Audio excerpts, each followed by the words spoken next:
Hello, everybody, and welcome to Talking Teal, Season 9, Episode 9. I'm Johan Cohen. I'm Mimi Torchin. And we are Lady Parts TV, and here we are at the penultimate episode of the final season of Wentworth. And two very major things happen, and we're going to talk about them at length because you all sent a lot of lengthy emails. First of all, of course, again, thank you, Randy, for another episode. And just so you know, on Tuesday, after the episode airs, at some point during the day, I will post all the instructions on the Wentworth party the Talking Teal wrap party, including the survey. As you know, every year I give you a survey to answer. And so you'll have plenty of time because the deadline for all of that will be Thursday Thursday, November 4th at 8 a.m. The party itself will be posted on Sunday, November 9th. So next week we're going to do a proper Talking Teal for the finale. You'll be writing your emails as usual. And in the meantime, you'll also be working on your creative contributions, on your survey answers, all those things which you will send later on for the party, okay? All that will be in the posted on Tuesday. All right, The Reckoning, of course, written by John Ridley, and of course, directed by Kevin Carlin. And I guess we have to start by talking about the main event, right? I mean, I know that there were two of them, but one of them was deadlier than the other, at least for now. And that is Mari. Makes me so sad. It is sad. In spite of everything she did, I loved Mari. Yeah, and I think it comes off really strongly in all your responses that you had a lot of feelings, both about Mari as a character and everything she's been through, and about your feelings for her, and about the death and how it manifested and what they actually did with it. So I think we're just gonna really just read a lot of your responses because you had a lot of really different kind of reactions. And we're going to start with somebody who hasn't written since last year. Well, actually, she did write once, but she wrote way after the deadline, and I ended up not being able to include her response. But Rebel hasn't felt really inspired until now, but now she really felt inspired to write, and she had a lot to say. I hope now, if I yawn in the middle of this Rebel, it's not because it's boring. It's because when I read out loud, I bring in air, and I yawn. Is it just a funny thing? It's because your larynx gets constricted and you need to expand it. Did you, by the way, subconsciously wear your Top Dog shirt as an honor of Mari? Mari? No? Maybe your subconscious was. Maybe my subconscious did. Okay, it was the first T-shirt I found that I could fit into. So, you know what? Actually, before you start with Rebel, I'm going to start with Marcy. Oh, well, all right. Who said, Wentworth is so very good making you care for characters that were initially presented as horrible or lousy or no good criminals. For Mari, she wanted to prove to everyone that she had changed, and being loyal to Rita was the biggest move she made, I think. Susie Porter has given us amazing moments and scenes throughout the seasons, but especially on Season 9. She's grown on me. Gonna miss you, Mari. Thank you, Susie, for giving us a wonderful Wentworth character. That was Marcy. And now Rebel. Well, this was obviously a Mari dying episode. Right from the word action. In true Wentworth style, we followed the character through her dream about facing a reckoning, in her attempts to make peace with everyone, and finally having her first actual conversation in ages with Allie. Then our character gets a big task to ultimately redeem herself, and gets her big ninja moment, only to finally kick the bucket. I mentioned true Wentworth style, but actually, true Wentworth wouldn't have been so predictable. And that's the biggest understatement of the millennia. Whoa. To paint you a picture, when the opening scene began, I was like, so Mari's gonna die in this episode. When Rita thrusts into Mari the responsibility of taking care of her sister, and Mari was beaming with pride like she was just bestowed knighthood, I was like, noble, but that's how you die. When she had her last conversation with Ali, I was like, oh, so she knows she's going to die. Because that's how that scene and the smiles and tears played out. When she followed Ruby into the room, instead of doing the same thing by pressing the panic button or calling the guards, and when she went all, run, I'm right behind you, but first I'm going to be more gangster and hold off these motherfuckers until she did dots, but I say Yes. motherfucker. We're not Yeah. Until Lou creeps up behind and stabs the shit out of me. I was like, she obviously really wants to die. Or rather, the writers really wanted her to die by all means necessary. Finally, when Mari died, there was not a single tear on my face. My face wasn't even moist. The only thing I was blinking away was boredom. And that is saying a lot because I really came to like Mari, and because, when done well, TV shows and movies, especially Wentworth, never miss a beat in making you cry over a character that you didn't even think you would miss. This, on the other hand, was just cringeworthy. They tried everything. Will crying over Mari, the family blaming themselves, feeling bad and crying over Mari. They even played a song by Billie Eilish, and yet nothing. And you know the scene in episode where that bad and that shitty when you play a song by Billie Eilish, a musician who has built an empire producing the most depressing songs in the whole wide world that never failed to get you depressed in a depressed mood, and still nothing. So Rebel left nothing for the imagination. Rebel, you really liked that episode and that death, didn't you? Why? Now, before we get to our responses, I really want to continue with yours because they really, really run the gamut, okay? So this was Rebel, which was obviously on one end of the spectrum, and Marcy was on the other end of the spectrum. That's why I started with both of them. And now somewhere in the middle, Camille. There's just some characters that stick, and Mari was one with me. I was a fan immediately, even when she went nuts. What an ending for her. Love the progression that characters such as Bee, Frankie, and Vera have made, and add Mari to the list. Rachel? Are we supposed to be rocked by Mari's death? I wasn't. If Mari's character was to be truly redeemed, the only way to accomplish that was for her to die saving someone. I was surprised it was Ruby instead of Allie, but I think that was intentional. Mari's sacrifice is supposed to be more significant since she saved the woman who killed her son. I'm going to yell. Sorry. Don't get me wrong. I have loved Susie Porter's portrayal of Mari. I think she's been fantastic. But I also think the writers just used this fabulous character in the wrong way. Now she's been reduced to a big guilt trip for those who are left. Will says it's Anne's fault. Rita says it's her fault. Allie says it's everyone's fault. Here's what. It's Mari's fault. She set nearly all of these plot lines into motion, except Jones. In her attempts to take Lou out, Mari continuously made matters worse for everyone. Mari could have slit Lou's throat in her sleep 1,000,000 times, but she didn't. As much as she barked at Lou for not doing her own dirty work, Mari was just as guilty. Kathy says, Mari ends up giving her life to save Ruby.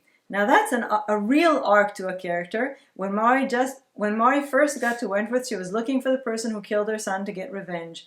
As we found out, that person was Ruby, and now she has saved Ruby's life and admitted that she was wrong about her son. I didn't like Mari when she first got there, but she's ended up being one of my favorite characters. Sam? I like Mari. She's grown on me, and I especially like her when she goes nuts at people. Still, her death lacked something for me. I wasn't as moved as when Kaz died, or Bee. This is for Reb? Is it? Why? Because of the Sheila cock-up? I thought it was Judy who ruined everything first, and she's still alive and well. Or is she next in the final episode is just going to be Lou killing everyone? How about everyone killing Lou? That would really make me happy. David says, when I say I sobbed my heart out, this is no exaggeration. The scene of Will alone with her just sent me over the edge. The music choice was perfection. For some reason, this hit me harder than Bee's death ever did. Don't get me wrong, I loved Bee, but her ending was triumphant and in her own hands. Mari's death felt so much sadder. A beautifully ironic sequence of events that ended in her dying to protect the woman she's been trying to kill since her story arc began. I've always had empathy for Mari. Even when she was at her worst, I always saw that flicker of humanity. It was something in Susie's eyes that beautifully conveyed Mari's flawed humanity. Narratively, Mari's story could only end one way. For Mari's redemption to be fully completed, she needed to die, and not just a random pointless death either. She needed to die saving someone, and I thought it was beautiful that that person was Ruby. It felt correct. Of all the death scenes in Wentworth, I think this one hit me hardest. Just as much as Kaz's, if I'm honest. Both started their run as the villains. Both characters completely redeemed themselves and both died tragically alone on a cold floor. What a feat the writers and Susie pulled off with Mari's character. She was the one character I was surprised to see back in Season 8. I thought the story ended in Season 7 finale and she would be shipped off to maximum security. I'm so thrilled they gave Susie the opportunity to explore Mari's heart. It made the character infinitely more compelling by redeeming her. It's something I don't see too often in TV. And Jane? I hate that Mari died for Ruby. I hate it. And I'm really sad she died and surrounded by trash. I wish Mari's death would have been on her terms and not trying to prove to Rita she was a changed woman. I'm surprised how upset I am about Mari's death, but the circumstances around it made it even worse for me. Brava, Susie Porter. You are a dynamo. R.I.P. Robin says, Mari had it coming, but even Allie barely cried over it. It was a long time coming. Will's hovering over her just seemed contrived and pointless. But if Lou knew Mari had anything to do with Reb being killed, she wouldn't have slept with her. So why did she say this is for Reb? That was very confusing. Yes, it was a big mistake. Garrett? As for the actual death scene, even though I was expecting it, it was still a taken unawares moment when Lou suddenly appeared as Mari was fighting off the others. She grabbed her head back and to my confusion said, "That's for Reb," and it went straight in. The size comparison between these two was so noticeable. The look of shock and pain on Mari's face and the white light appearing in her dying moment was definitely up there with Bea and Kaz's when it comes to emotional Wentworth deaths. Also strikingly similar to Bea and Kaz, who also had strong connections to Allie, falls victim to the curse of death after 4 seasons. Now, are you ready for a Julie comment? Uh-oh. Let me gird my loins. Oh, yeah. And I have to read it. Yes. I mean, not that this is not an honor, Julie. You're no, it's brilliant, but it's brilliant. A mouthful. She has so many ideas condensed into. Right. She's so brilliant. And not much punctuation. Not much. Well, maybe she did better this time. Sometimes I try to add something if I have the energy. Anyway, I always love Julie's letters. I've mostly enjoyed Mari flitting from oopsie death here and oopsie death there since she arrived at Wentworth. But was there a specific moment when we saw her turn from an underhanded, mostly self-interested liar and player to an underhanded, mostly other-interested liar with a conscience? Did her two faces merge when Allie told her off? Did she step through the looking glass when she played murder whisperer at, as it turned out, Reb's expense? Or was it when she was trauma-choked awake at the beginning of this episode, before she joined the cell block Teal party? Was it around the time she realized she handed an eat-me cookie to Lou, turning her into a giant red-queened Lou monster? The one remaining character I found curiouser and curiouser got painted red today. The first scene warned us, and instead of being off with her head at the end, the current queen, who we know is actually green, gave her the ultimate unbirthday. What the fuck in Wonderland aside, I am not a fan of the continued infantilization of Ruby Roo, but after learning a while back that Mari participated in sex trafficking children, her dying while defending a childlike figure seems like some kind of rebalancing. I wouldn't call it justice, but her personal angst felt resolved just in time. Her spirit merged with the better angel of her nature in the end. Okay, so excellent, Julie. Now, before we say what we have to say, because what I have to say has to do with this too, let's do a tiny detour to Ruby and start with Rebel. All right. If we're giving awards, I wish to crown Ruby the most stupid character of the episode, or rather, the entire series. To follow someone, Lou Kelly of all people, into the secluded dining room, then into the secluded kitchen, actually see that the camera has been covered with cooking spray and that Lou Kelly is nowhere to be found, and instead of running the hell out of there immediately, continue following the water droplets or It's whatever. actually canola oil. Yeah, or whatever those were. I thought petrol at first, which is closer. Keep going into the secluded garbage room. Weirdly, she was even obviously scared to keep going, but I guess the writers had a gun pointed at her head, telling her to keep opening doors and entering secluded rooms so that you can get caught, beaten, have Mari rescue you, and die. End of scene. Well, I feel cheated.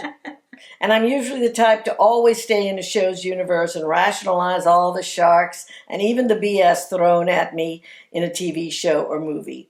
But this was just too much BS to rationalize. I didn't feel like I was watching Wentworth. I felt like I was watching some preposterosity. Ooh, I like that word. Slapped together by some absolute amateurs.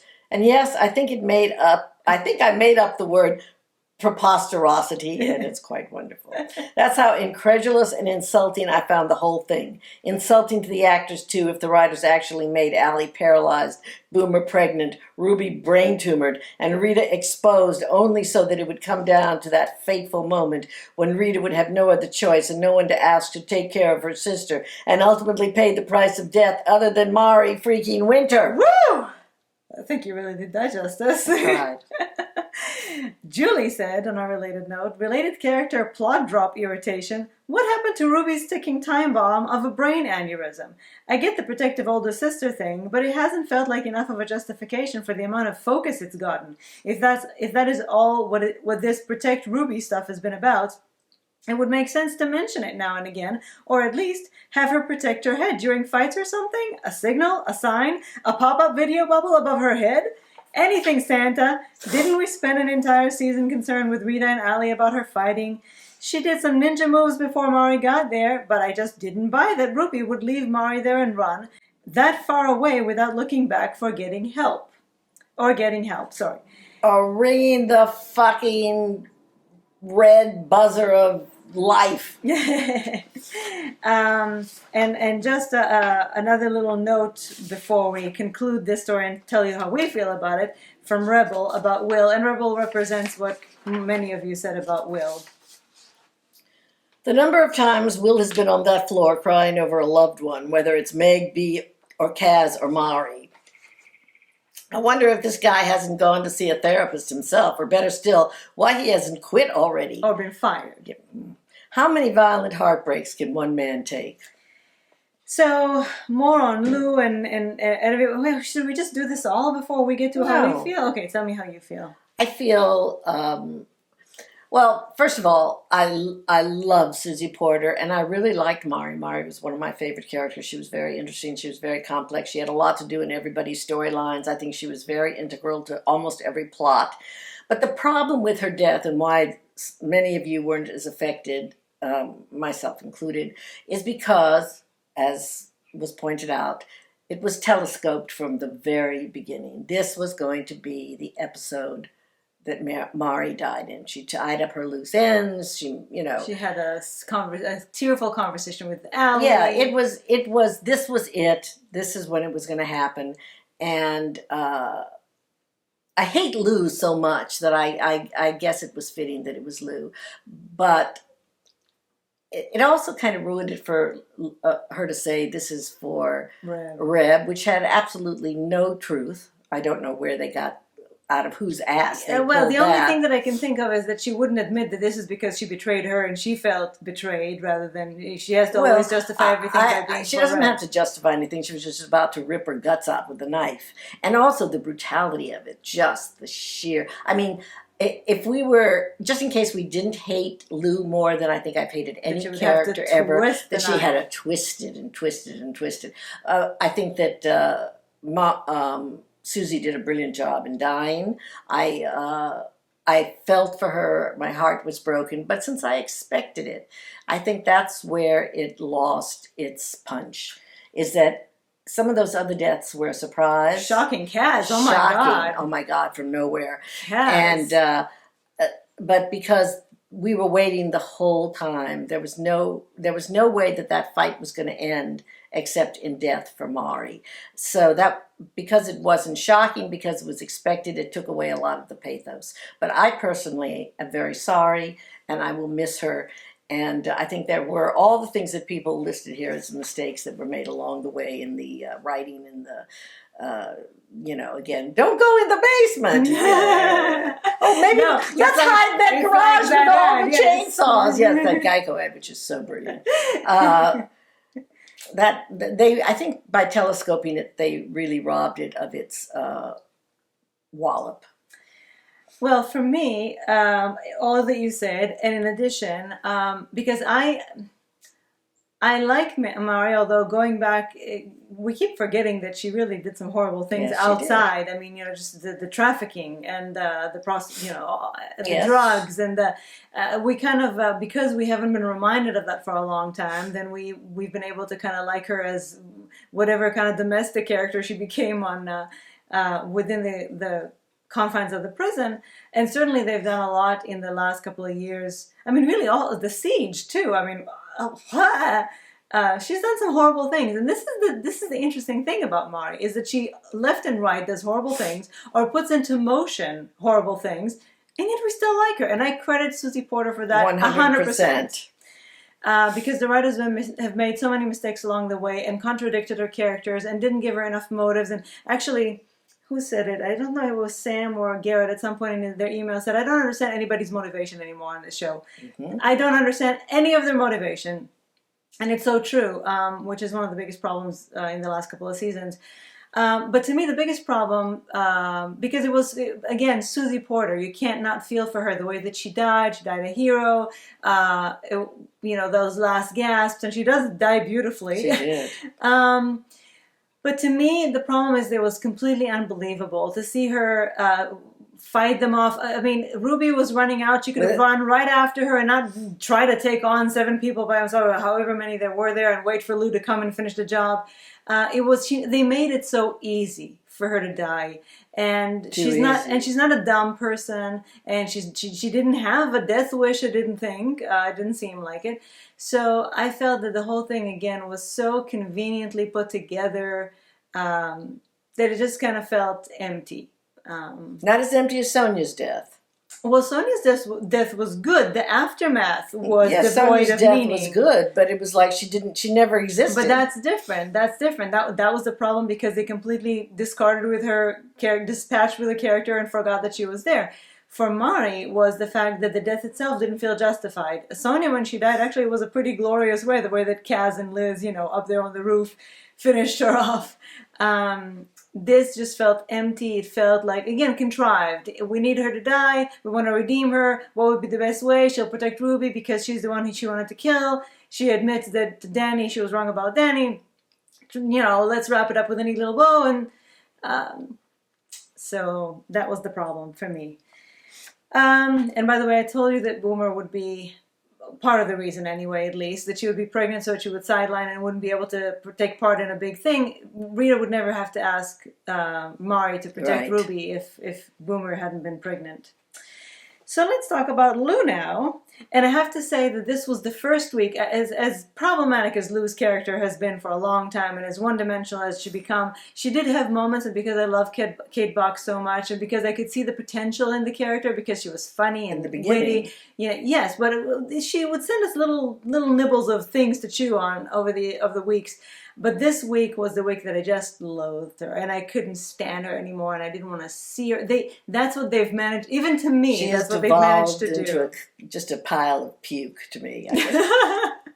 A stinking pile of puke. I hate her guts. Let's stay with that for a moment. Okay, so I think we should start with Rebel again. Rebel, you're getting your money's worth. You're getting Randy's money's worth this week. To think a character I loved so much from the first moment I saw her in Season 8, Episode 1, has been reduced to a one-dimensional cartoonish character is disappointing, to say the least. I mean, Lou Kelly. I have defended her, analyzed her, tried to rationalize her actions, all while waiting, hoping for even a whiff of her backstory. But no! She's apparently there to just serve the purpose of being the villain, since Joan is still confused. Well, she's not really. And the writers have made that clear since the beginning of the season. They did this by First, by snatching Reb violently away from Lou, then by using Lou and her pain to facilitate every single thing. When it seemed Lou's pain had started to lose its fire, specifically when she was beginning to recover and find guidance through Mari, they twisted the knife even more by throwing in Mari's betrayal, and then continued to use Lou to move the plot along. Every single chance of giving her a backstory, they have actively thrown out the window because then it doesn't serve their purpose, that of making Lou the absolute villain and nothing more. And yes, they did have their chances. Reb's mom sending Lou that letter, Boomer and Lou's frenemies vibe and their fight for top dog, even Lou fearing for Trev's life. That would have been an opportunity to show us how they were as siblings. Were their parents around? Was she always looking out for him? Is that how she ended up in juvie and then prison? Give us something, anything, and I can fantasize about the rest. But no, whatever possible insight has swiftly dropped in favor of Lou doing the next villainous thing in reaction to her pain. And forward with the plot, we went again. All in all, Lou was never written as a person. She was written as a plot device, and definitely the biggest and most overused plot device of any TV series. That has been the problem. Anyway, I still do hope Lou doesn't die at the very least, just because that leaves the tiniest window open for them to maybe address her character as a person and tell her backstory someday. One day. We have one episode left. Not going to happen.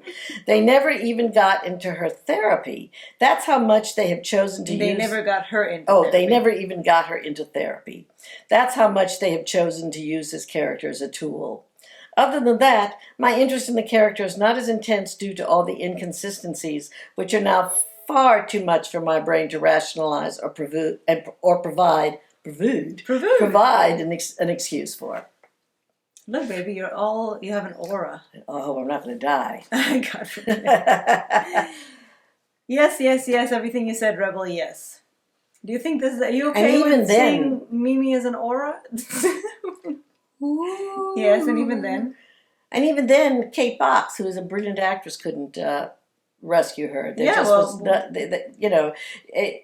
I think that the only reason it took me this long to get to the point where I said, I can't stand her anymore, was Kate Box. She managed to... Yes, she's interesting, but she certainly didn't humanize her very much. Well, there's so much you can do. She'd either cry, or she'd piss and moan, or she'd scream. I mean, she only had 3 speeds. Yeah. Lauren says, Lou is just vicious. I really hate her character so much. I don't enjoy when one character has so much power over others. Even in the way she got the entire prison declaring H1 as pig lovers shows she seems to have absolute control over every inmate other than Allie, Boomer, Rita, and Ruby. I suppose this was always the writer's plan, to have everything look like all was against them right before the last episode. All I can say is that they have a lot to redeem and make up for in this last episode. In one episode. Yes, good luck. And we're gonna talk a lot about what you think about that one episode. But side note, by the way, Lauren asks, I was puzzled by Lou making Mullet, Mandy Frost, take the rap for Mari's killing. The whole season, Lou has been very upfront about her part in the deaths or maiming of others. Why shy away from this now? She has been very clear she was angry at Mari for her betrayal. Is it because she wants to be in an area she can escape from when the bomb is delivered? Would her being put in the slot have meant a problem for her plan? And why did Mullet... Right, that's you're adding. Okay, so yes, I'm adding. Why did Mullet go along with it? Right, so a lot of you were asking that, and I have answers, actually. Okay. Thank you for the ones who provided. As for Lauren's question, yes, I do believe that if she were in the slot, she wouldn't be able to take part in the bombing and the escape, so that would make no sense.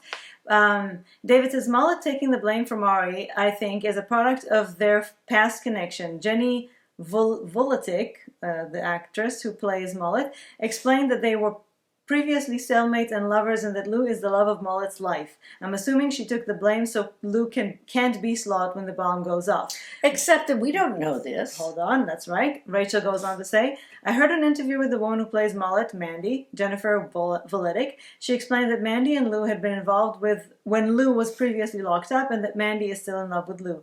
That's why she'll do anything for her. This would have been nice to know along the way instead of hearing it in an interview. I guess we were just supposed to pick up on that. Or pay somewhere to hear it. I mean, the only thing that I could figure out was that she was so loyal to her and so in love with her that she would do this. But it certainly was, again, there is so much that you can just do with a look or something. Yeah, you know, add a couple of looks and we would have figured it out. Yes, but and all she had to do to get her to was, and she went, okay, Yeah. I'll take the blame. I mean, you wouldn't have to do much along the way to make us understand that there had been something between them. 2 lines. Throw 2 lines, a glance. We will do the rest. You know us. You know us. We're well trained. So that was, that was a weird omission. And speaking of Lou, Sam asks. I love this because we've been asking the same question. Who is the nameless bearded prison officer? Does he even have a name? Why is all this time? He doesn't need a name. No. He just does what he needs to do. Why is all this time being spent on him? Sorry, I was partially invested in Governor Smiles as a concept last year, slightly hoping this would be expanding on what the hell was going on with Smiles these days. But no, I guess that's not needed. Let's just follow this guy. Hell, I'd rather see what Jake is doing these days. And why on earth did he refer to Rita later as a pig? He's a screw. I'm so confused by the motivations of almost everyone besides Lou Kelly at this point. She wants to blow everything up. Simple. I get it. But I have no idea what Joan's motivation is anymore, or if she's in love with Vera, or what. I feel I would need a whole episode just to clear this mess up. Okay, so we'll get to Joan in a minute. And Vera, but I absolutely agree. It's like, okay, Linda now is busy doing something else, so now we'll have another nameless guy without a story or a point. Just be where he needs to be bribed. Take the money. Yeah, just how convenient, as we always say. How convenient. Okay, another person in this mess is Rita, and let's start with Garrett. It just really pissed me off the way everyone started blaming Mari for Rita being exposed. Rita going to Will and informing him about Lou's threats to senior staff without giving Mari enough time to gather evidence was a huge mistake. Linda gave the game away by confronting Lou and warning her off. Lou immediately knew she was dealing with the mole, and Judy got so paranoid watching everyone and everything, it was only a matter of time before Mari got caught and Rita's fault, Lou ended up with possession of the phone. Possession of the phone. Right. And Jane adds, you wanted to kill Mari. You killed Mari. You forced her to record Lou, which was incredibly dangerous. You forced her to protect Ruby, leveraging her guilt from trying to kill her. I'm pissed at Rita for this. I feel Mari wanted to prove to her so badly she had changed. She went along with it, but Rita took advantage of it and got her initial wish when entering Wentworth that she pay for her plot to kill Ruby. So I was actually surprised. I mean, yeah, we have a little bit more about Rita, but I was actually surprised at how you all were kind of angry with Rita. I am too. Yeah, I mean, she was kind of a bully to she wasn't. Mari. Here's the thing about Rita, which is one of the things about her character that I like the least, and I love Rita. She is so single-mindedly protecting Ruby. It's so fucking boring, this whole, I need to protect Ruby.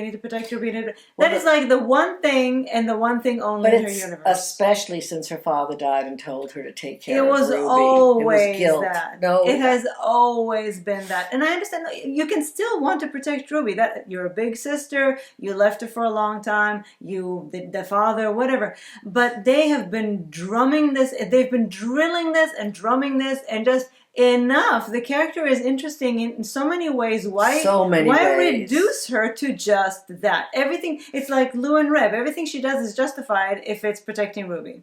And I find that boring. Let's go on to Garrett again. So, Rita's little kangaroo bee made it out of the penultimate episode alive. Why do I have a feeling we're going to get a repeat of season 7 finale when it comes to Rita? She will end up being the heroine for doing something heroic during the last episode, and her problems with Jones will suddenly be solved, and she, along with Ruby, will be exonerated. but for me, it's a little too late. I was really happy for Rita at the end of season 7. She was incredible during the siege and was able to expose the Minister of Corrections. But the path writers took Rita on over the course of these last 9 episodes regarding Jones and Morelli's death has been so drawn out and boring. Rita doesn't deserve the same amount of adulation she got at the end of season 7. Her journey continued to be on the one topic, exposing Jones and Morelli and proving her innocence, still after 4 seasons. Lauren says, it looks as though it will be impossible to recover the phone with that recording to exonerate Rita and Ruby. Maybe perhaps in an explosion, this would be a way the phone could be separated from Lou, and maybe Rita and Ruby will get a happy ending. You mean while it's in her hand and her arm blown off? Actually, I wish it would be in her mouth. And her head would be blown off. Very violent fantasies, Mary. Yes. And Kathy says, Lou is totally out of control and just lashing out at everyone who gets in her way. Rita, however, is in total control and is very calculating and getting back at Lou. It's reaching the boiling point now, and one of these ladies is going to take the other out. Well, I certainly hope it isn't going to be Lou taking Rita out. That would be a very shitty end to a mostly great series. Speaking of shitty, what does Rebel have to say about Judy? You're not kidding. I'm so sick of Judy. I think Judy takes all the awards for selective amnesia and narcissism. She actually had the guts to walk up to Lou and order her to call off their escape plan simply because one of them, namely Judy, got what she wanted. Did she forget that the plan was meant as a deal so that Lou saves her from getting lynched for stabbing Allie among her other sins? Last I checked, a deal is an exchange. If Lou is protecting Judy in exchange for an escape route out of prison, and Judy now calls off the escape, i.e., the one thing that Lou pretended she wanted, so much that she stopped Judy from being killed despite what Judy did to Reb, then who protects Judy now? And that's what I expect would be pointed out. What I expected would be pointed out in that scene. At that point, I was like, Judy dared to call off their escape? Lou was going to have her by the throat, put the fear of God in her, and remind her that she's only alive because of her, Lou, and that she could make her life hell or even kill her before she is acquitted. Yeah. Acquitted, I think it's supposed to be. No, Lou makes some silly excuse about losing her phone privileges, as if that should even matter, as if she should even be explaining herself to Judy or convincing her to go ahead with the plan. It's not like Judy's in contact with the bomb guy. Then Judy even walks out on Lou after giving that order. What the hell? Where's our strangling and threatening Lou when we need her? I say when we finally need her. Yes, she kills everybody, she threatens everybody, but the one person we hate, she feels what? What is Lou's deal? I mean, and it's not like she could think, oh no, is she thinking I need to butter her up so that she doesn't go and find a phone on her own and call the bomb guys and call it off? But Lou is much better with fists than with honey, right? Lauren says, Judy's father is suddenly back on the scene to save her. I did think, what the actual fuck, when she went and told Lou to stop the bomb plan, as she didn't need it anymore.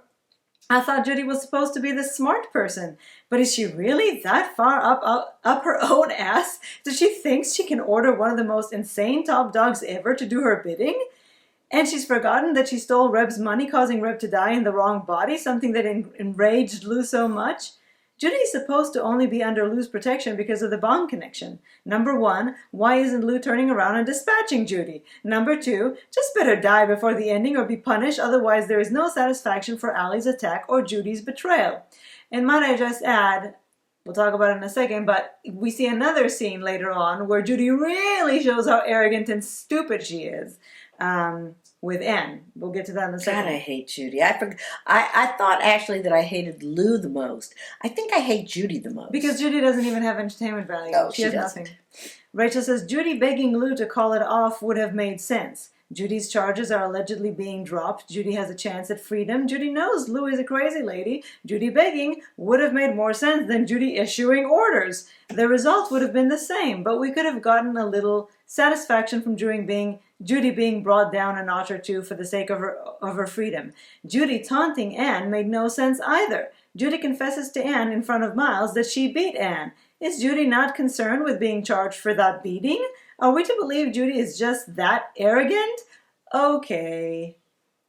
And yes, well, I mean, yes, I think that's what they are trying to make us believe, that she's just that arrogant. But she is supposed to be intelligent, so... Her intelligence is not evident to me at all, at any turn. Jane? Does Judy remember that the only reason she's alive is because of this bomb plot? Ordering it to stop is just unbelievable. The nerve of that bitch! The way she spoke to Anne! Oh my God, I hate her so much! 1.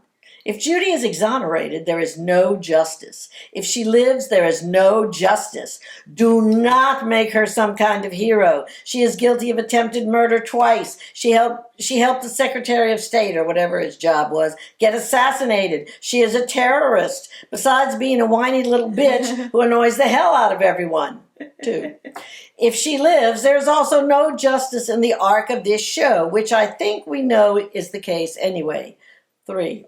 The only question I want to have answered is, who kills Judy? Not if she is killed. Okay. Well, let's talk a second about this NSO guy.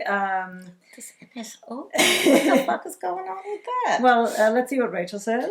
We find out that the agent from the NSO is not working for Judy, but he is covering for his fellow agent who planted the evidence on Judy's laptop. He pushes Anne's buttons easily enough. This was dreadful. A storyline that is brought to fruition through a lie of omission. Great. Not. So before I have Julie and Rebel, and I'll read them in a second, but first of all, I think it's very clear that he's not telling the truth when he told Anne, what if I told you that Judy was connected to the bombing of your daughter? Notice, he didn't say, Judy's connected to the bombing of your daughter. He said, what if I told you? And then he said, is that the case? And his face was completely... impassive. Not even a twitch. He just let her infer what she needed to infer. He's lying. But did they plant the evidence on her computer? So is she a terrorist? Is she not a terrorist? She has to be, because she comes to Lou and she says, Rita knows what I am. So I think by that she admits that she's a terrorist. Definitely a terrorist. And she has all these terrorist connections. Right.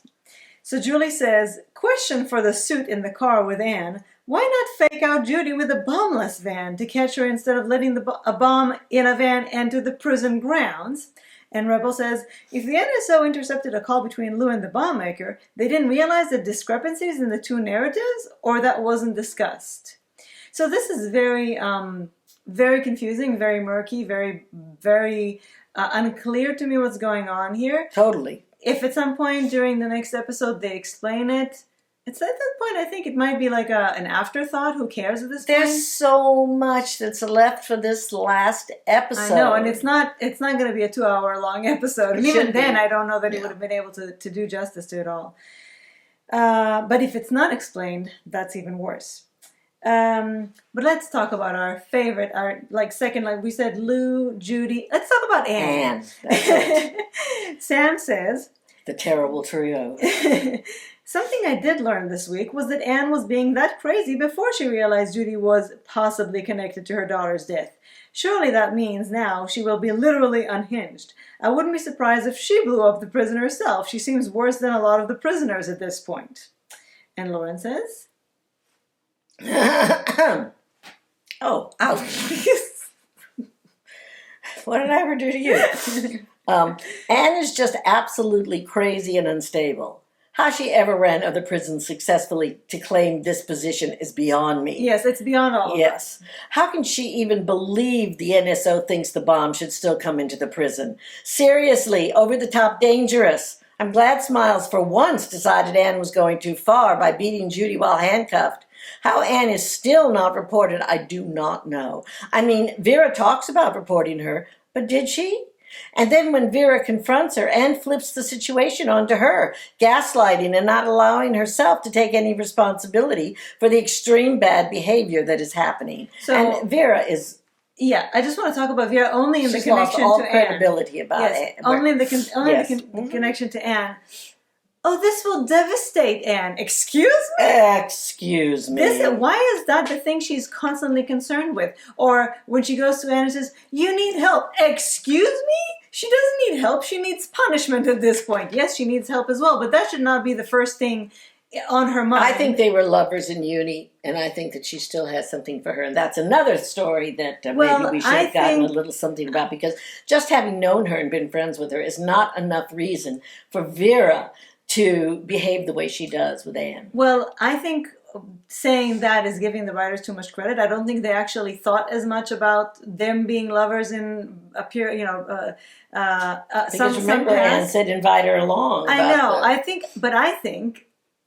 think this entire season has been about shock value, and saying, "Oh, invite her along" was meant to just titillate us, just like Jake's pantless possible sexual harassment. No, I mean, that's not what it is. It's about all these things that were these throwaways. Maybe he's been sexually assaulted, ignoring it the next day. Oh, invite her for a three-way. Oh, she was just saying it to No, this is what's missing, because you know what? If they had been lovers, no matter how much I dislike Anne, I would have so liked to know that. I would have liked to see something in their interaction. Just this. Exactly. If Anne had done that, and Vera flinched or something. Again, we do so much with so little. You didn't even give us that. We write it for you. But you see, this is why I think, because again, we know that they can do those little moments. We've dissected them. Yes. Frigid, Bally. Oh my God, how much do we dissect? I know that they're capable of doing it. The fact that they have not put those in makes me think that they either didn't think about them, didn't care or bother to think about them. Ty and well, Marcia is still there. But who's our other friend who we interviewed, who did the new show with all? What, Michael? No, Michael was there for only a few episodes. Okay. Pete was the head writer. Yes, Pete was the head writer. Along with Marcia Garner. Yeah. And actually some people have said this last couple of seasons, this season, Pete. Because Pete was actually not even fully in the season before this, really needed Pete. But, I mean, either they didn't think those things through, didn't think that they needed to think those things through, were so concerned with moving the plot along that they didn't bother to think about the characters and how they fit in the plot. Or like with Mullet, maybe they thought later on, oh, we need to justify that. Let's let her say at some interview that, that's what it was. Yes, but that's only for the people who hear the interview. What? I want to know, David and Rachel or whoever listened to the interview, did she say it was her backstory that she invented, or did they actually give her that? That would make a big difference. Julie says, Anne is a one-channel radio blast set to Bitch Squeal 212 FM. Who said that? I love it. Julie. Oh, I should have known. And David says... She has a way with the phrase. Anne supposedly hates terrorists, but is now willing to allow a bomb into the prison that could potentially kill more people than there is proof Judy ever has. Anne's ache to make Judy suffer has seen her become a terrorist herself. A terrorist is a person who uses unlawful violence and intimidation in the pursuit of political aims. Is this not Anne's entire character summed up? And Jane says, does Anne kill Judy ends up in Wentworth? I like that. That could be interesting. I did forget to mention, by the way, I can't believe I forgot to mention it, that the main thing that really bothered me about Mari dying, and that has bothered me the entire season, but as long as nobody that I liked died, all right. The fact that they would have access to the kitchen and all these back rooms and these knives when they're not under supervised work unit hours just baffles me. It is not realistic, and I think it's so outrageously and blatantly stupid that was even more like to add insult to injury that's how she died. I agree. It wasn't even a shiv. It was a fucking knife. That she got from all those knives that we saw that were tied in a little... yeah, they're tied. So all you have to do is go over here and take one of the knives that's tied over there. Or take a shiv. And cut the rope. Cut the rope and the knife over here. No, I don't know if maybe they can't reach one another. But they even can reach if you the one next to it. Even if you can take a shiv and do that, I mean... Or you could, if you were desperate enough, you could chew through the rope. Exactly. I mean, Joan climbed out of a coffin under the earth. You mean anything can happen? Anything can happen. Rebel, to sum up Anne. Anne is another one-dimensional, cartoonish plot device of the century whose absolute and complete existence is just to move the plot along. The way they make it seem, though, you would think Anne and Vera were a couple. See? Well, we said that already last I week, know, too. but still, great minds. Well, she may have watched our show and then realized. Well, maybe not. She may just be her own thought. It may be her own thought, Rebel. I understand being there for a friend. I would move heaven and earth for mine. But why is she asking Vera, in Anne's tantrum-throwing voice, where were you when my daughter was killed? I don't know. Yeah, we were both like, what the fuck? I was 500 miles away. I was living my life. I was on the toilet. I mean, I could have been anywhere. What does that have to do with anything? Especially because we were under the impression that they haven't been that much in touch since school. And I don't even think, didn't we see her tell Vera this season, last season, that her daughter died? I don't think Vera knew before this. That was one of the most baffling lines in a series of baffling lines that I think where were you when my daughter died? Well, I was on the toilet. I was doing something more important. Were they a thing? Which seems weird, since to our knowledge they're both straight. Well, you know, with Anne being very straight. Have you ever heard of lug? Lesbian until graduation. That too. Yes. That too. Or a spaghetti lesbian. Straight till wet. Oh, very funny. And if that's the case, if that isn't the case, what the fuck? Right. That's pretty much sums up my entire reaction to a lot of things in this season. What the fuck? Yes. What the fuck? Speaking of whom, Linda. You notice I didn't even say Smiles because she doesn't make me smile anymore. Robin says, I think Miles was triggered by Anne going off on Judy. Otherwise, it would have been in her new wheelhouse to enjoy Judy's torture. David says, Anne really wasn't the right manager for Linda coming straight out of the siege. Anne wasn't handling her own PTSD well, and she's only served to indulge Linda's darkest impulses. I think the moment Anne viciously attacked a restrained Judy this week was the moment the mirror was held up to Linda. Anne's own PTSD spiraled out of control and became so violent that Linda's PTSD was triggered in the process. She saw what she could become if she carried on down this path. Well, that's possible. Yeah, to me, it's possible because I was very surprised that all of a sudden she had a conscience. Right. So to me, this is again very convenient. They made her a shit person the entire 2 seasons. And now they're turning her around because I think she'll play an important role in the final episode, possibly redeeming her character. But why did we have to hate her for 2 seasons? And then dying. Yeah, exactly. Why do we have to hate her for 2 seasons? I don't understand that. And, some of you enjoyed her little snarky... it was funny. Frost killing Winter is like Game of Thrones. Yes, that was funny. But it was not the right time no. or place. And Kathy says... Just when I thought maybe Miles was getting some of her humanity back, she leans over Mari's dead body and says Frost kills Winter. I was shaking my head while smirking at the same time. And Garrett says, because I was feeling sad over the death of Mari, I didn't find it amusing, neither did Will. Maybe there was once a time when Linda would say something like that and I would laugh, but she's not the same Linda anymore. No, her timing was a little off, too. A little off. Sad, sad, sad, sad, sad.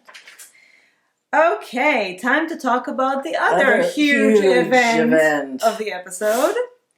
Joan and Vera. It's the final countdown. Okay. You probably don't know it, right? It's an 80s song, so I don't expect you to. What the hell is going on? I was busy in the 80s. Well, what can I say? You missed a really cool decade.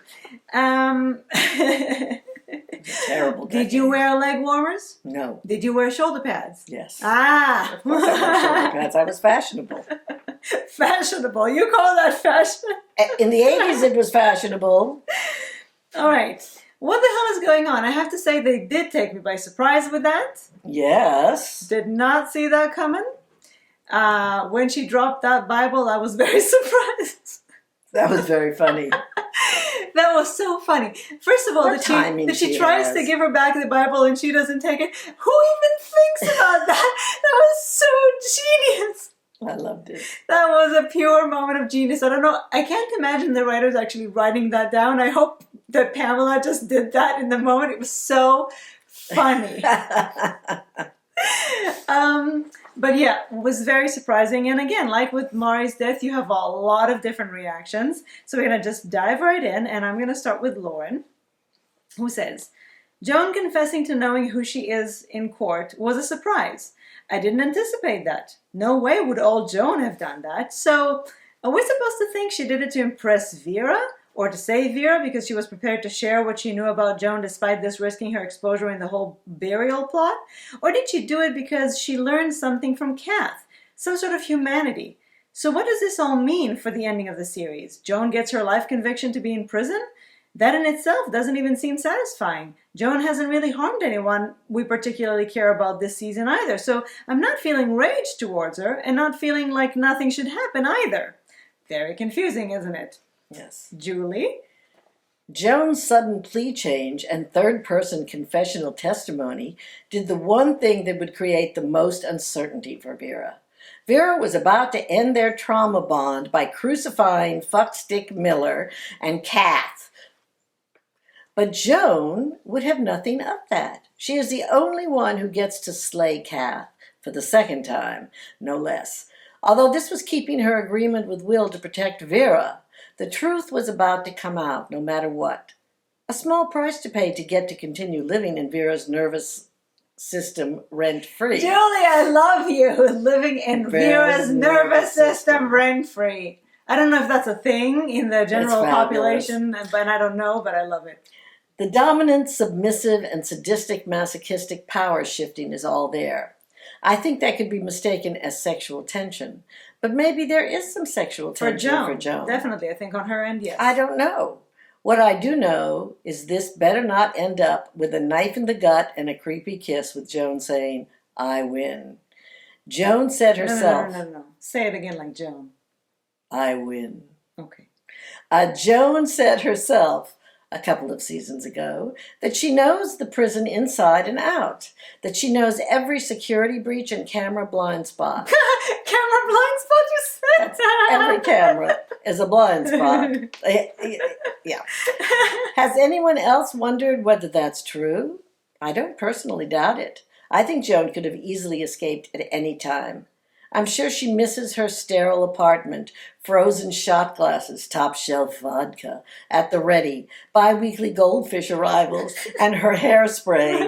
But worldly riches were more useful to her if they were a means to an end she planned. She's the goddess or demon of incompleteness. She is not whole. Joan can't let Vera be complete or at peace because Joan is more aware now than ever of her own brokenness. She completed step 1 of Psychotics Anonymous. She admitted that her world has become unmanageable and that only drugs, bars, and shitty mantras could restore her to sanity. Moreover, Joan thought playing a nice person would be easy, but it completely fucked her up. What to do with all the feels? Very good. Jane says 2 words, face work. Her face was astonishing. The little control ticks and smiles, remarkable. Always. Always. David? She can do so much with just nothing. Mm-hmm. Well, with just a tick. Yeah. But that's the thing, though, I have to say, in this episode. I didn't know whether she was coming or going. I didn't know what First, she seems baffled. Then she smiles. Then she kind of twitches a little bit in a sinister way. I think she was confused herself. I don't know what she was thinking, but I didn't know what I was thinking. David says, Joan, what are you doing? As a Joan fan, the sadistic and illogical part of my brain has been screaming at the DV since her arrest in season 4 that she be acquitted and returned to her governor's chair. Realistically, I knew that would never happen, but a little part of me always kind of wanted her free and casting chaos. However, this is a great way to have her paying for her crimes, but still being redeemed. It satisfies the audience's thirst for justice while simultaneously allowing her to stay in control and have her almost win. Wait. We don't know that this is where this ends. I know, but this is David. No, I'm telling David. Oh, yeah. We don't know this is where it ends. It satisfies the audience. This way she lives. Wait. I definitely didn't get the impression that was the end. Big episode to come. Yes. It was such a great twist that left her true intentions ambiguous. Pretty impressive to have us guessing right through to the very end. I think she did it to save Vera from contempt of court. Not for Vera, but for Grace. Her whole arc has been about children losing their mothers and vice versa.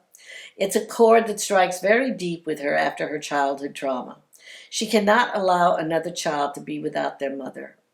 Joan's grand plans are always undone at the last minute by the actions of someone else. Mm-hmm. The rug is always pulled out on her. Admitting her lies in court allowed her to control the narrative and manage her decline, rather than crashing and burning like she has done before. Interesting. There is one problem that I actually thought about, and I'm sure that Joan would have thought about as well, seeing that she's a very smart person. Rachel says, Vera finds herself deciding whether or not to reveal the information she has on Joan in court. Here's what.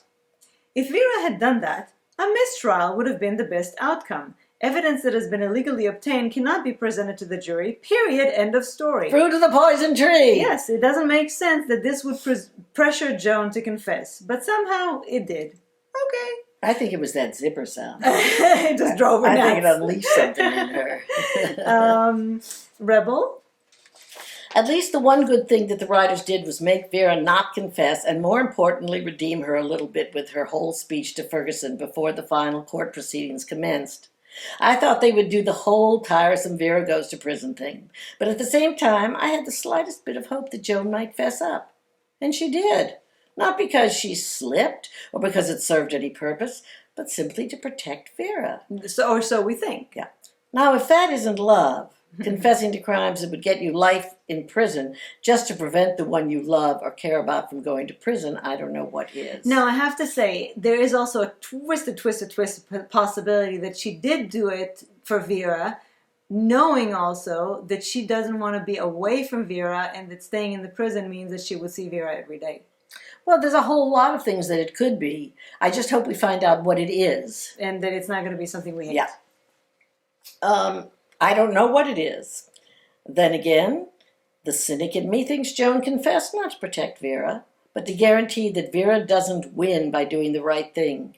Joan wanted to go out on her own terms instead of securing Vera a halo and a cozy seat among the martyrs and saints. That could also be that she just couldn't say, because Vera told her, you wanted to turn me into a monster, but I won't let you. Then she's like, well, I won't let you, not let me. I don't think that's it. And I'm going to be in your prison so that I can force you to be a monster. I mean, there's just so many. I'm not even thinking in terms of the character. I'm thinking the writers could do so many crazy things. I just don't know what they want to do anymore. Also, was it just me that wanted that aftermath scene between Vera and Joan to be the end of their chess game? I was totally pissed off with Vera getting paranoid again and Joan retreating into her vague supervillain smirk. I didn't blame Vera for being paranoid. I do blame Vera for calling her whatever names she called her. Again, poking the bear. Just take your win for a second, and if you are still being paranoid, have a little bit of a poker face. As we know, last week, she does have one. Mm-hmm. Yes, a very good one. Mm-hmm. It's almost as if she's a good actress. Like for crying out loud, Joan, where is the passionate calf speech you had for Vera last season about her being your light? Confess to her already, then kiss and make up. If you really care for her, don't leave her paranoid and wondering if you still have some grand plan to take away her baby and hurt her, etc. Well, I think that even if she cares for Vera, these are all very new feelings for her. I don't know that she knows exactly what to do with them. Yeah, I mean, I don't know that she knows exactly what to do with all this stuff, and she can't help but have all those Joan tendencies as well. Of course not. She is who she is. Right. So even if it is genuine and she is allowing more of it to come up, we can't expect it to all of a sudden. And if they did just make her into a full-on Kath knowingly, that would have been completely unbelievable. She's not a full-on Kath. I think that she... No, she's Joan. I think that she... If it's true, if there was actually some altruism in the act, she's one of those characters who bled together, you know, yeah. Who, like when someone has an alternate personality, they merge them sometimes. Well, we're going to get to the Sil-Dryson in a minute, but, you know, if Joan did what they were trying to sell us last season, which again, I wish they'd explored a little more this season, but what they were trying to sell us was that the trauma was the thing that turned Joan into the psychopath. But she is capable of caring and loving. She just has this, especially because she feels betrayed by a lot of people and because she needs to be in control of things, she does vicious things. But while thinking that she was under the influence of a drug and it wasn't her doing, it allowed her, and especially since she knew that as Kath, she was capable of emotion, she was capable of empathy, so it allowed her to heal some of that trauma and let more of that out. So it's not like she's incapable of these things completely. She is capable, but she's shut them out, she's repressed them, she's, blocked them off, so now she's letting them more out. But more on that in a second. Denise says, watching that scene, I realized that Ferguson can't stand to give up power. She has to be the one that pushes those chess pieces. So her only option when she sees Vera about to deliver her truth to the court is to beat her to the punch. So now the cat is out of the bag. But I have to ask myself, is this it for Joan Ferguson? As thrilling as it was to watch that scene, it has left me with more questions than answers. I just wish more would have been answered about this character. I don't know how they could possibly do her justice now with less than an hour to go. We all know that Joan Ferguson is psychotic, but I feel like we are headed to an empty end for a character that they put everything into for the past 8 seasons. I hope I'm wrong and this last episode will bring us closure finally for Joan Ferguson. Maybe she let the cat out of the bag. Very funny. Garrett? Really disappointed with the outcome of this situation.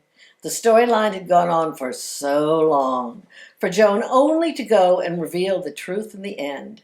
The problem with Joan for me in this episode was there was no dialogue from her during the 2 times Vera confronted her. It's hard to second guess what she was actually thinking, going by her facial expressions. Was she feeling remorseful about her past? Was she just taunting Vera by not responding to her? Yeah, that to me was a problem unless, of course I know that that's what they wanted for us to think. Again, I can only hope that they do enough in the last episode to really bring this all to a proper closing. I think they realize that we do a lot of their work for them and they've just let us do it. But in this case, they've just it was relinquished ambiguous. Their control and let us decide what's happening. Well, 2 observations that I had, or rather things that I think might come into play. Jake threatens Joan.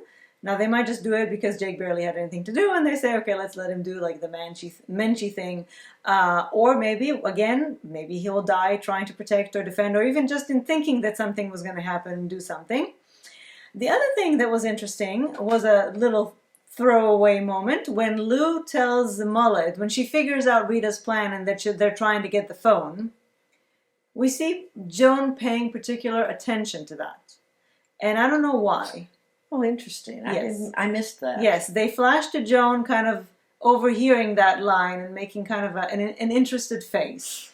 Now, I know that Joan has generally been everywhere and listening to everything and knowing what was going on, but she had so much going on with the trial and everything. And I wondered why they made a point in showing that she overheard that. So it might come into play somehow. That phone is very well sought after by many people. So, and I'm still sitting here thinking, she was about to murder Vera. Yeah. That was a very big 180. She was about to murder her. Now, she didn't, and I still don't know why. But I have a thought. Yes. Again, I'm trying to, as you said, we're doing so much work for these writers, and I'm probably giving them way too much credit here, but the minute that she did do that 180 was when she saw Vera responding to Anne completely again as that little girl with her mother. And I'm just thinking after that speech that Vera gave her about, you wanted to manipulate me, but you can't. Maybe she thought, well, actually, I can still manipulate you because obviously you're still that little girl, and maybe if I stuck around, I can manipulate you. And maybe in a bad way, I can't do that because obviously you're resisting my turning you into a monster. But maybe again, honey instead of vinegar. Maybe this way I can stay closer. Maybe it's not so much, yes, it's still part of a control, but maybe it's because she did realize that Vera is the only light in her life, like you said last season, that's what she said. And if she is released, what is she going to do? She knows now the impulses that she has. She's not 100% fine with having those impulses. Also, in prison, there's so much more room to explore those impulses rather than in the actual world. What is Joan going to do? Go out and find a job? Pack groceries somewhere? What is Joan going to do? Exactly. Excuse me, administrative assistant. She will never be a governor again, and she knows this. So she needs to stay close to Vera, and she needs to stay in a world where she makes sense. I don't know. Does that make sense? It makes about as much sense as anything else does. Maybe this show will end with her being a top dog. Maybe the show will end with her being Grace's nanny. Where were we? I think Rebel. Oh, so let's talk for a second about this whole concept of the Sildryson, which apparently we assumed, and actually we forgot about it a little bit, but when the P test came back negative, we assumed that either she had to stop taking it because they didn't want them to be onto it, or that she wasn't taking it as some sort of because she wanted to be Joan again. We certainly didn't think the placebo that Miller was the one, and he was so, oh my God, the guy has such a God complex. I cured you. I wish he would have slit his throat. That would have showed how much he cured her. Well, there's still time. No, but he's fired. Off he goes with his little box of But wait. Okay, hold on. Okay, 1 minute at a time. This is Sildryson, Rebel. Let me start with David and then we'll go to Rebel.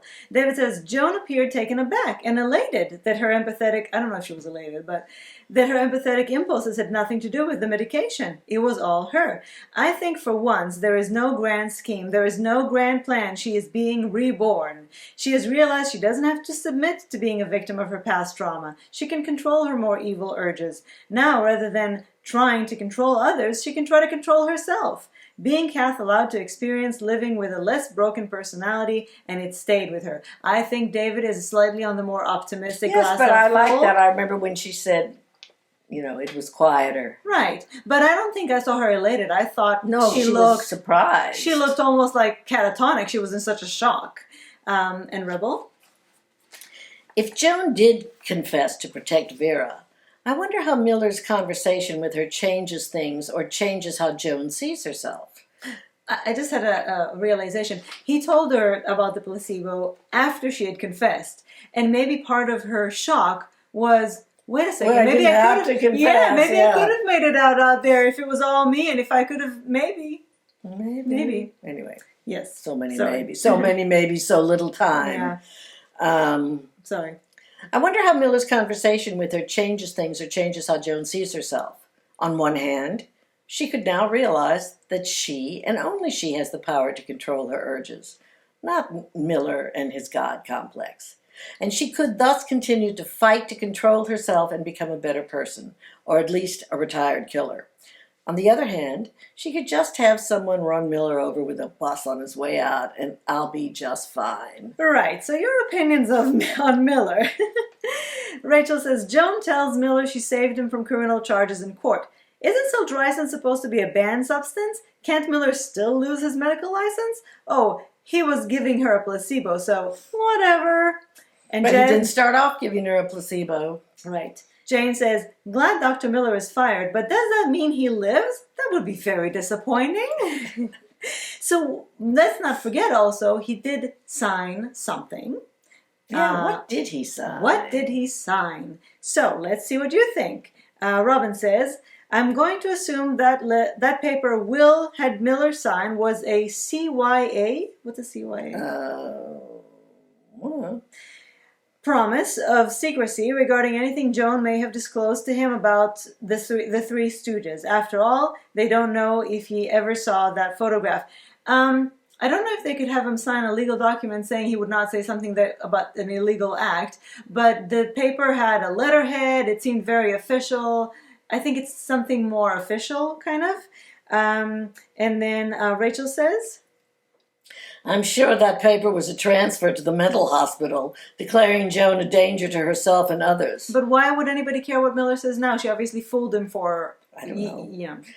Well, but that was before, wasn't it? She may have saved him from losing his license in court, but she sure has ruined his reputation if she was able to manipulate him for the entire time. But she had him sign that before... Will had him sign it. Will had him sign it. After he was fired.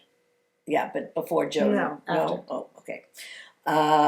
Joan has already confessed, so the only way she's going to be prompted into becoming monstrous Joan is to tell her she won't be staying at Wentworth. Well, I hope that's not what they're going for. Jane? Now, what did Will make Dr. Miller sign? Will this be the Joan comeuppance? Will Joan get remanded to a psych facility with Nanny Wilder? Poor Nanny Wilder if she follows her there. Oh, my God. Or was it just signing away responsibility from Wentworth for the liability his incompetence caused? That document meant something. I can see Will making sure she is punished for her crimes, yet unable to continue hurting his prisoners. And finally, Garrett says, what did Will get Miller to sign? Maybe this will give him a reason to return to the prison, and in the midst of all the confusion, Joan will get an opportunity to snap his neck. So let's not forget the important part. You all want him to die. Whatever that... He's such a worm. I just don't ever want to see him again. He doesn't have to die. Yeah, Mimi's sitting here saying, because, we were actually thinking about doing a behind the scenes of Talking Teal for, but I just can't. Got lazy. It's just too much work in my joints and stuff. But one of the things that we will at some point do is show you what Mimi is constantly distracted by. Maybe squirrels. Maybe even now.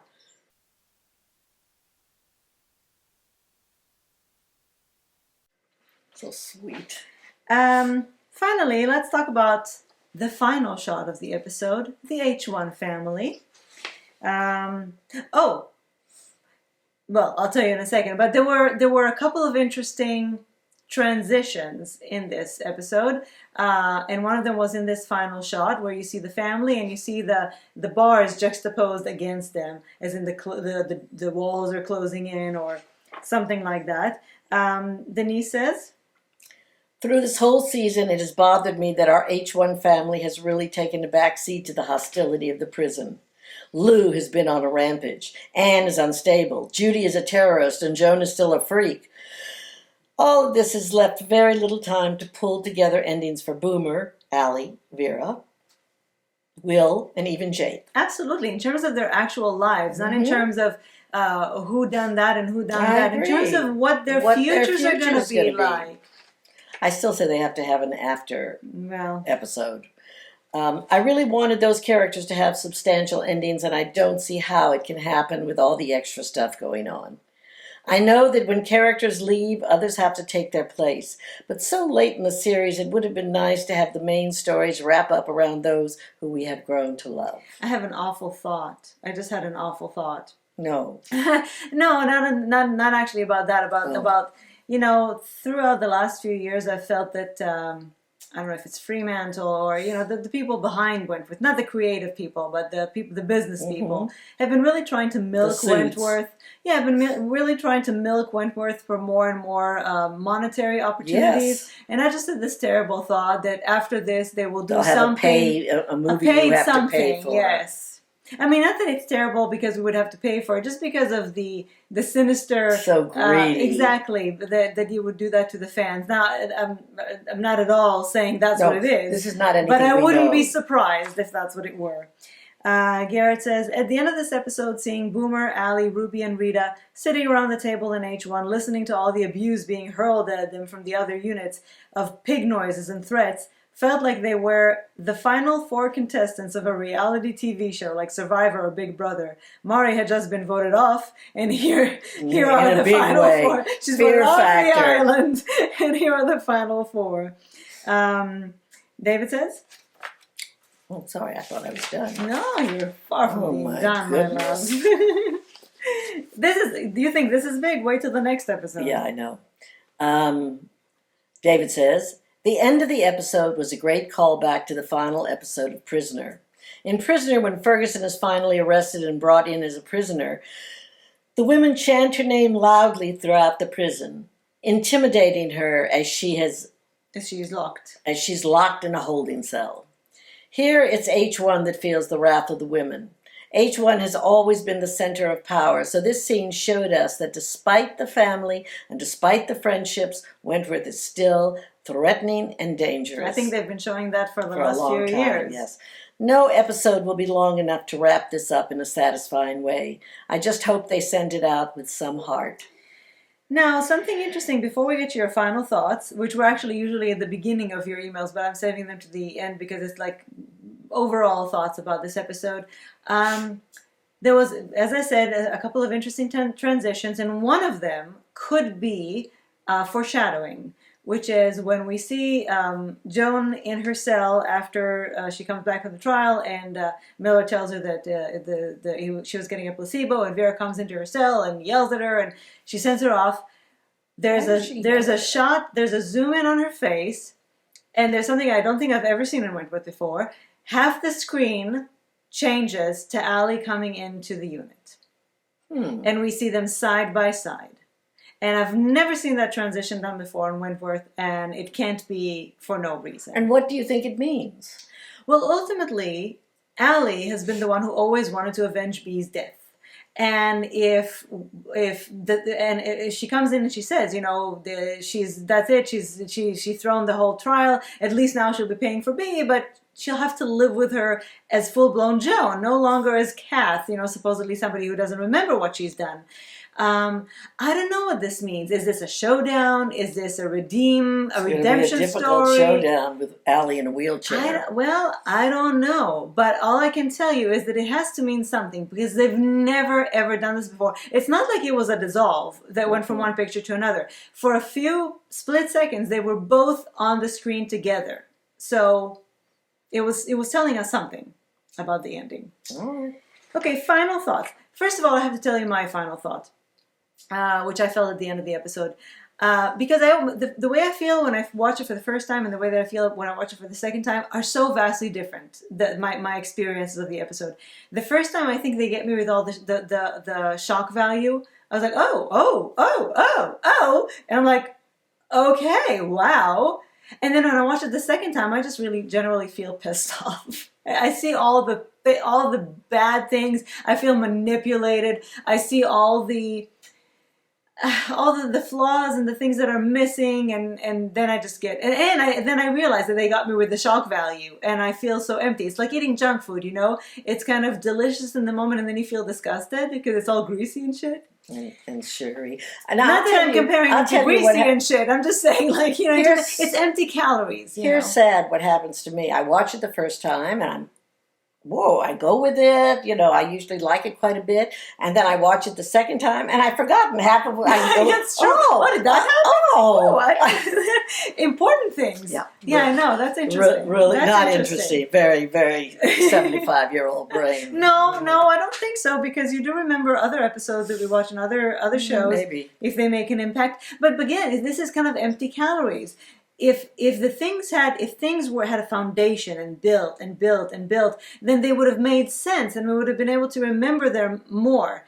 But because they just kind of come out of nowhere as a shock value thing, then it's like, oh, I didn't remember that happened because it didn't make much sense when it happened anyway. So, okay. Maybe. I just think it's my memory. No, I don't think so. I mean, yes, but not. I don't think so. Okay, Sam. Overall, for this episode, I didn't hate it. What a compliment. Whoa, what a rousing endorsement that is, Sam. But I couldn't help but think to myself, is this really the end? For a season finale, and on top of that, a series finale, I was left with the same feeling after almost every other episode this season. Still too much setup, too many loose ends, and not enough resolution. I honestly thought this season would be so great and every episode would be finale quality. I've waited a year for this, as we all have. They've had it ready for some time. They've had it ready for some time and made all of us wait. And if they leave the series with a load of unanswered questions and storylines to nowhere, I won't lie, I'll be pissed. And I have to say, like Denise said, it's one thing if they resolve this plot and resolve that plot, but what happens to the characters that we care about? What are their lives going to be like? It's very, very good. That was a very good thought. Point, yeah. Yes. Please don't get me wrong. I love Wentworth, but these last 2 seasons have been teasing me with the prospect of classic Wentworth quality and consistently falling short, in my opinion. I can think off the top of my head every major plot up to season 7. But even now, for the life of me, I couldn't tell anyone what the main theme or point of seasons 8 and 9 have been. So here is hoping next week's episode gives me an answer to that. Rachel is making 2 points. I was hoping the bomb would go off at the end of this episode and we would have the whole final episode to deal with the fallout. But no, not going to happen. Second point. I really wish the creatives of this final season would have taken the time to give us some Easter eggs, some throwbacks honoring the work of so many of the characters we've lost along the way. We're not going to get that. We're just going to get an end, with some doors left open, just because they can. We wanted a final season so badly. Be careful what you wish for. You just might get it. Yeah. Garrett? I can't believe it's week 9 already. Talking Teal seems to be going by so fast this year. From everyone's letters, opinions, jokes, and of course you two as the wonderful hosts that you both are. You. Oh, thank you, Garrett. My continuous gratitude to Randy and the other members for taking care of sponsorship this season. Penultimate episode of the last ever Wentworth. And I'm feeling, yeah, it's week 9. Big deal. I'm over it. Very different in comparison to my comments about TT above, Talking Teal above, and how quickly the weeks have flown by. Well, that is a huge compliment. Garrett. I had to put it in there because, not so much because of the compliment for us, because, actually my initial, was not to put it there, but because of the juxtaposition as to how you feel about Wentworth as opposed to how you feel about Talking Teal. Our little H1 family. Yeah, exactly, a little H1 family. Kathy also makes 2 points. I think that bomb will be prevented, but by who is the question, or by whom? Maybe the most unlikely person will save Wentworth and all the people in it. Then Governor Ferguson will wake up and discover that the last 7 seasons were all a dream, maybe in the shower, right? Oh, please. Point number 2. This was a very good episode if it wasn't the second from last. There is still way too much to wrap up in the finale, such as Boomer, her baby, and is she getting out? Which, by the way, there was no mention of except for puking. No, I agree with you that it would have been a good episode if there were 4 or 5 more to go. At least. Mm-hmm. Finally, Robin says, maybe I'm just experiencing a sort of separation anxiety that leaves me not really caring what happens because this is it. It's over. What will be, will be. Or as Ernestine said, K Sarah Sarah. K Sarah Sarah. K Sarah Sarah. And a gracious good morning.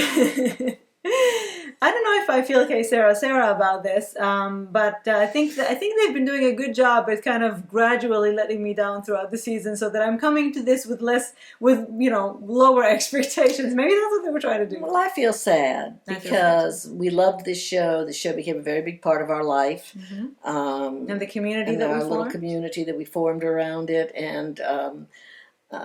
I've cared a lot about the characters. We've had some wonderful interviews. We've made, with you're basically giving a rap party speech. I here. sort of am. And, I'm very sad that we've gotten to this penultimate episode. All of us with the feeling of we're not going to get closure because it's impossible. It's literally impossible at this point with 45 at this point minutes. with what they've done. Yeah. And that's what breaks my heart. It's not that the season has been so bad. It's just that the season has gone nowhere. Yeah. And we're coming to the last stop, man. This is it. The train is stopping forever. How did things go so wrong? And there's we have many more things to see on the horizon, and we're not going to get there. Because literally it would be impossible in 45 minutes to do that. However, we have 45 more minutes to go, so we're going to let them show us what they can do. Maybe they'll give us a whole hour at least. I don't know if that's possible, commercials and stuff. Although, isn't it a pay channel? Anyway. It is. We're going to see, and we're going to talk about it all next Sunday, because I know we'll have a lot to say, right? And we will. Thank you for joining us for another episode. We look forward to one more episode and one more party with you. Get your contributions going. Bye. Bye.